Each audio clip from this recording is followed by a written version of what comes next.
Okay, just let her go. Inspiring people don't necessarily do things, historical things, or even noticeable things.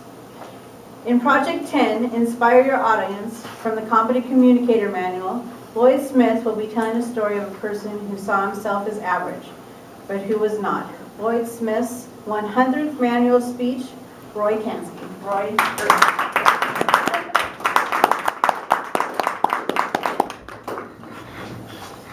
Most of us don't have the luck to meet anybody who's truly a historic figure. We read about those people, we hear about them all the time, we think about them some of the time, but we never meet them.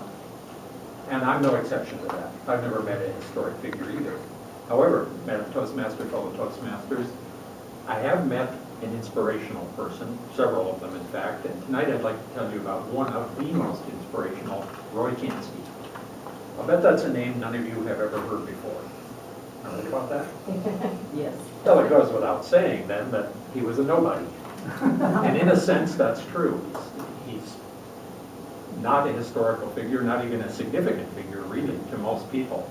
However, he was a very unusual guy. Roy was one of the first people I met when I went to Eastmont High School. He was a math teacher who had minored in English. I had been a math major for a year and a half before I came to my senses and switched to English. And so we shared a common interest.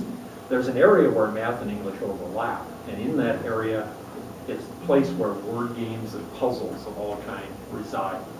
And we shared a common interest in those. We also shared a common interest in practical jokes, vicious, horrific practical jokes. And most other people on the staff were very happy that we played them on each other and not on them. But we had fun doing it. One of the things that was most interesting about Roy was the way that he worked, and you get some background to understand that. Roy had been born with defective kidneys, and by the time he was about 15 or so, give or take a year, his kidneys had started shutting down, slowly but inevitably. By the time he had graduated from college, he was on dialysis. Now this is quite a while back. This is 1970 or thereabouts. And dialysis is not today a very pleasant process. What it amounts to is an external filtering of the blood that replaces the kidneys that don't work correctly. But it's not necessarily a pleasant thing to do. It involves having your blood leave your body and go into a machine and come back. In 1970, it was much more primitive than it is today. And so it had really severe side effects. People who were on dialysis were prone to infections. Roy got infections a lot. They were also prone to sudden death because it could alter the shapes of the red blood cells. And luckily, Roy never had that happen. But he was doing dialysis about 2 times a week because his kidneys worked a little bit, but not very much. Finally, they stopped. And that meant Roy had to do dialysis 4 days a week. It left him exhausted most of the time. Now, I don't know what your attitude is toward teaching school, but being exhausted in teaching school just are not a good combination with one another. There's a lot of pressure in the sense of like constant decision making, constant people in your face, constant noise. And Roy taught math, which also meant constant piles of paper, homework. It's hard to imagine what math teachers generate in terms of assignments and whatnot. But he just kept chugging along. As he got weaker and weaker and weaker, it became obvious that something had to happen. His doctor put him on the National Registry to sign up for an available kidney, and it took about a year for one to become available. Suddenly there it was. Roy had to jump in his car with one of our science teachers who was his best friend, roar off to Seattle. They made it in time, and he had a kidney transplant. Within a month, he was back in school and at work. It was just astounding, because that's major surgery. And it was just amazing to see the difference in him. His color was good, he had energy, he was happy all the time, and everything seemed to be going great. Now the thing about organ transplants is that they rely on anti-rejection drugs. Your body doesn't like it when there's something else in there and it tries to get rid of it. And these anti-rejection drugs are extremely powerful because they suppress the immune system. Roy's problem was that he was on a teeter-totter. If the dosages of the drugs were high enough to protect the kidney, the side effects from the drugs began to affect him negatively. On the other hand, if they dropped the dosage of the drugs to moderate the side effect, then the kidney began failing. And so there was a constant rebalancing that had to take place. Slowly but steadily, that balance went out of whack. And Roy's, the side effects from the drugs and the functioning of the kidney both started to affect him negatively. And eventually, the kidney just stopped working. It had to be removed surgically. That's major surgery too. But within about a month, Roy was back in school, chugging away, back on dialysis 4 times a week. His doctor put him back on the National Registry for waiting for another kidney. It took 18 months for one to become available. He jumps in the car, he drives off to Seattle, he has the surgery, he comes back in a month, he's back at school. Now part of that was just that he was a strong guy, but another part of it was that he was using up his sick leave. And when he reached 0, he would no longer be getting a paycheck every month. That was a big deal because his medical insurance was deducted from his paycheck. If the paycheck got to nothing, he would no longer have insurance. And major organ replacement surgery like that can be very costly. Still is very costly, in fact. Roy is functioning again. His color is good. His energy is great. Things were looking really good, and for 2 years, they were really good, too. Roy was a fanatical football fan. He'd never been able to play football because of his physical condition. He'd been affected from the time he was a little kid. And his kidney problems had stunted his growth. He was probably about so tall, you know. But he loved the game. And so he became a statistical wizard at the game. Home game, away game, snow, rain, whatever. Roy was right down on the sideline, going up and down the sideline, gathering the stats. And within about an hour of the end of the game, he had a full statistical analysis to give to the coaches. He did it all in his head. He did all the math problems, including calculus in his head, too. He's a very bright guy.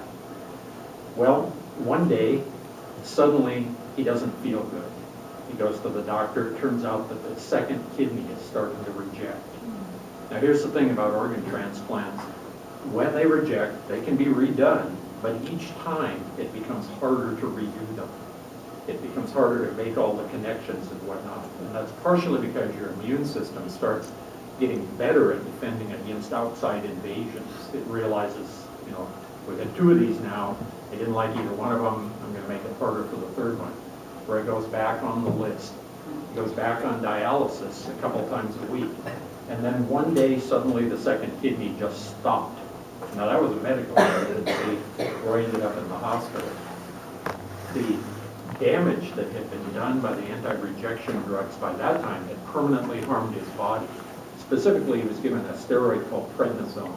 I don't know if any of you have ever taken that or known someone who takes it, but one of the side effects is that it can damage the joints. And it did. It left both of Roy's knees with bone-on-bone contact. And give that a moment's thought. Now, Eastmont High School is a 2-story building. Roy was in the math department upstairs. He refused to take an elevator key. And there were 2 reasons for that. One is that walking down to the elevator at the end of the building is a non-ADA compliant building. Walking to the elevator at the end of the building, waiting for the slow freight elevator, going upstairs and then walking to the math department would have taken as long as just walking up the stairs.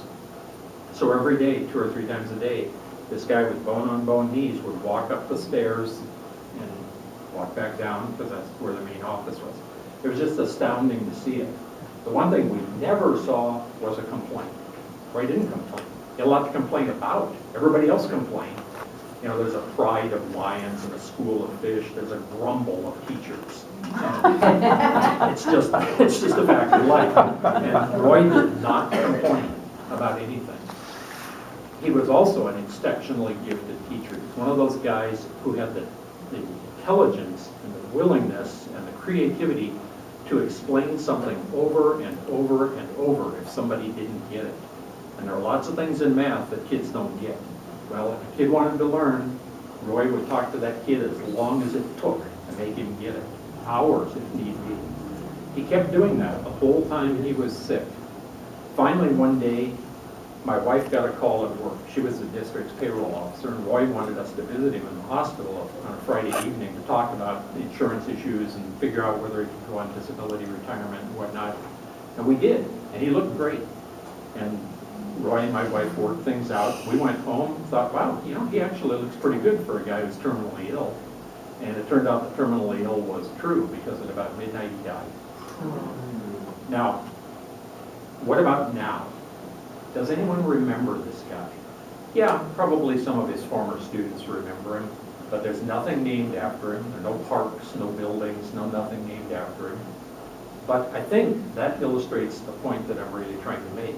It doesn't take a historically important person in order to do something important. Roy would laugh out loud if he thought I was suggesting he was somehow beyond what I've described. He thought he was just an average guy who was doing an average job. And he was right about that. But that's the point. Those are the people who should be inspiring us, the people who are the average people who face their adversity and do the best they can every day.